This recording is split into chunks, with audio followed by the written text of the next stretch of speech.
this whole thing is just so richly hypocritical from the start. Is Saudi Arabia doing this for sports washing purposes? Yes, absolutely. But did I ever begrudge any of the players for going over there and getting paid? Not at all. Not at all. Yep, me neither. How could you? I mean, they're going over there to make a living. I never begrudged them. Did I think it was a good product? Not necessarily, but we have Jack Nicklaus over there making money, building golf courses, making money hands over fists. Nobody's demonizing Jack Nicklaus for doing the exact same thing. Which they should. We have former presidents, not one, not the one everybody wants to hate. I understand. Multiple former presidents making money with the Saudis. We as a country, our U.S. government is in business with Saudi Arabia. All sorts of people. This is a we are in bed with everybody is in bed with the Saudis. Okay, so I don't care if it's the game. Everybody's in bed with the Saudis. So we're going to single out the game of golf. Oh, they're the only ones on the face of the planet. Why not start somewhere, Dan? I mean, come on. I mean, this to me is a personal affront. It's absurd, because of the people that I know who have been affected by this. And the fact that there's a dead journalist sitting there whose bones are still rotting, that the Saudis killed, and Jay Monahan. Look, I don't want to go too far on this because we've done this before. But Jay Monahan said we're never going to do business with golf out of deference to the families of 9/11, because basically all the killers at 9/11, 99% of them came from Saudi Arabia with Saudi Arabian money.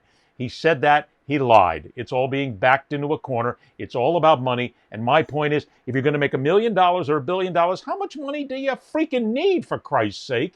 And why do you have to pollute this by allowing the Saudis to basically just say, everything's calm, they're nice people, they're wonderful people, look, they help golf. Bullshit, they're killers. Sorry, had to say it. Okay. Well, again, then I guess, Ed, because you're not going to watch any form of entertainment, mostly, you're probably going to boycott a bunch of businesses, like Dan said. I gave you one with Federal Express. Dan, I'm sure, knows about many other ones.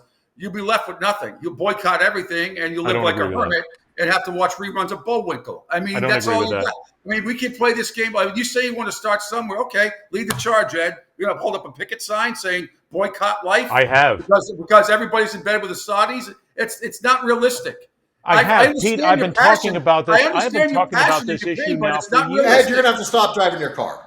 All right, what are you going to take a bicycle everywhere? And by the way, don't fly anywhere either. Again, you got to start somewhere, and you have to start either. separating yourself from the blood money. You have to start somewhere. Ed, and you're you right. It's everywhere. But can we not start somewhere?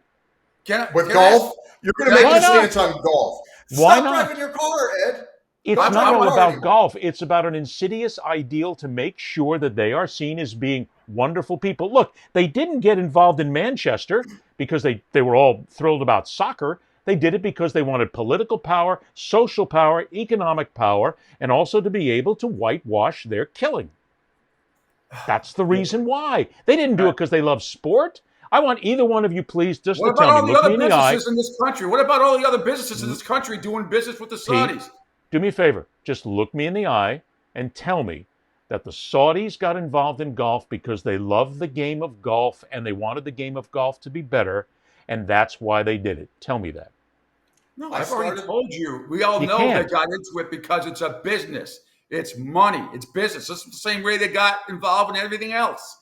It's business, plain and simple. Can I ask Dan a question? I wanted because we can play this game all day. It's like we're talking in circles here.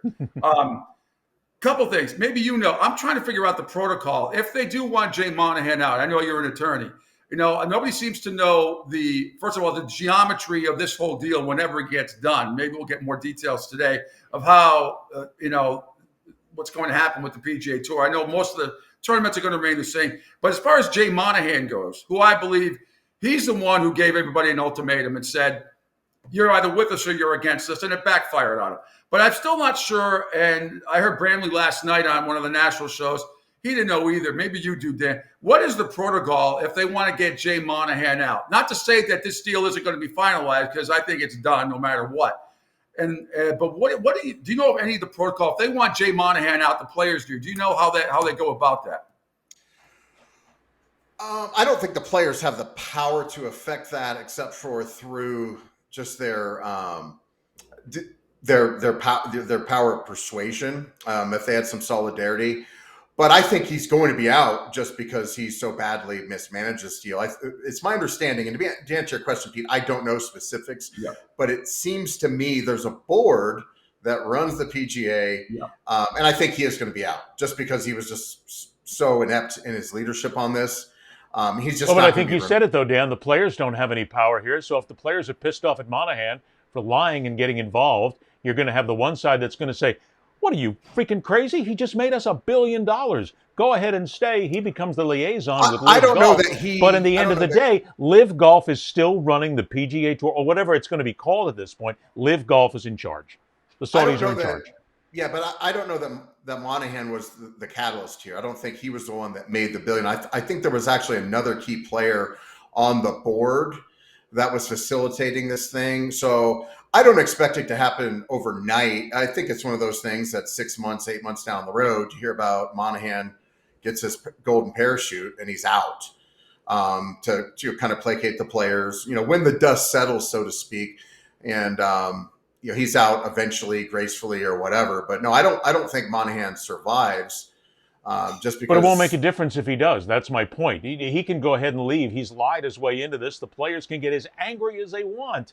It doesn't mean a shit because Greg Norman will probably take control, or somebody who is given Greg Norman's blessing and given the blessing of LIV Golf. Time out. The players are going to come out ahead in this deal, probably. Yeah. Sure, they're all going to get rich. Because the whole point of LIV Golf, and this was to find a model that actually rewarded players more than just, hey, show up, pay your own way, and if you make a cut, you start making some money, and the better you do.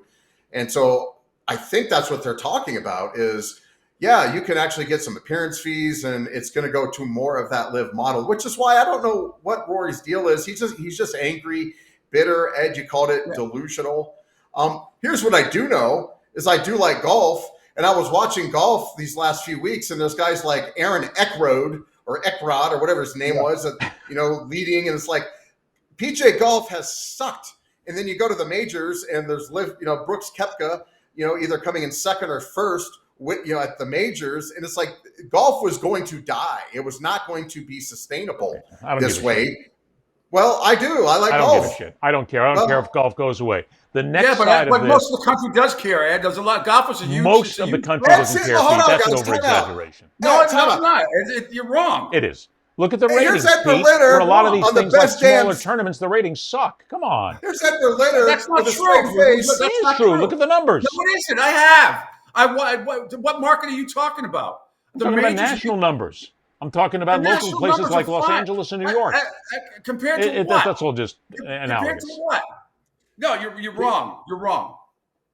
The biggest issue here that comes into this is, Dan, is now that the Saudis have given money to the golf and they run the golf tour. Pete brought this up earlier before you joined us, and he's right. I agree with him. How long is it going to be before the Saudis start buying 5% of the Colorado Rockies, before they buy 15% of the National Football League, before they buy 10% of the Nuggets, before they buy 8% of the Boston Red Sox? How long before they start owning more of the sports and influencing more of the sports, more of the advertising, more of the dollars with more sports washing, which you agree with me is happening? I think you're taking what's called an alarmist position. We've heard the same thing. I don't think so. You don't think the Saudis are going to look to purchase other sporting entities in America? Maybe they will, maybe they won't. We heard the same thing about Japan 20 years ago, 25 years ago. Japan is going to own the country. We heard the same thing 10 years ago about China. China's going to own everything. Everything's going to go to hell because China's going to own I'm not going everything. that far. I'm not going to go that alarmist. And then the same thing with the sports washing thing is I understand that's what the Saudis are trying to do. Okay, what have they done so far with LIV Golf? They have flushed $2 billion down the toilet, and now they're going to put another 10, 20, $30 billion to own the PGA. I don't know if they're ever going to profit a nickel. And Ed, you asked me a question. They don't care about profit. So Ed, I want you to now, why don't you put up a chyron of people you know, put the names on the screen of people you know that now think more highly of Saudi Arabia now that they've started LIV Golf or whatever. I'll do it. No, I'll do it. I'll take stop. both sides of it, but I don't know anybody who does. It's all about Can I golfers who are finish? making more money. Hold on. Okay. Tell me if you think the average public, people you know in your average daily life that actually think, oh, you know what? They started that golf league. Maybe the Saudi Arabians aren't so bad. Is it working? Is the sports washing working? And if they buy 5% of the Colorado Rockies, do you think anybody in Colorado is going to say, well, I guess those Saudi Arabians I think they're not discussing it, Dan, because as I hear from people is, oh, I don't really want to talk about that. That's politics. But I do want to be able to watch the golf on Saturdays and Sundays. That's the most important thing. I don't want to get involved in the politics. That's what I hear more than anything else. It's an ignorance is what it is. So is it working then? It's not. It's not. It's not changing. It's only been a year. Those same people were never going to talk about the Saudi Arabians anyway. Yep. They don't care. When they killed a journalist and we did nothing about it, when they killed him and we did nothing about it as a United States government, then it doesn't matter. Okay. What they did with the golf, it's not moving the needle. The sports washing changes nothing. They're just spending money. It's dead money to me, to be honest. And again, the bottom line is getting back to the golfers and Rory. They can call him a hypocrite, which he is, Jay Monahan, and rightly so. They can throw all the sticks and stones and break my bones, type of stuff at it. The bottom line is the guys that are finishing, in the bottom third of these tournaments, instead of making, between $8,000 and $15,000 or $20,000 now, are going to make $150,000. More than likely to make six figures. And that's what it's all that's all this is about. Is a pay structure down the stretch. Money. The PGA Tour is going to stay the same. They're not going to cancel tournaments. There may be some add-ons and some sort of team event or I don't know what. The PGA Tour is going to stay the same. Maybe they shuffle a couple of things around. I don't know.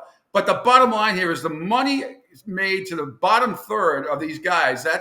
That's a big part of it. Everybody's going to make more money out. All these golfers can complain all they want. They're all going to get. It's a sad commentary to me, Pete, that it all comes down to money. Pete, that's all I'm going to say. I'm not going to argue. We can go back and forth. It's a sad commentary to me that, again, it's all about the money. That's all it is. If I can make $1 million, I'm happy. Saudis can do whatever they want. I don't give a shit. Let them go ahead and continue to be one of the great human rights violators in the world. It's okay. As long as I make my money. That to me is sad. I wish we could go past that.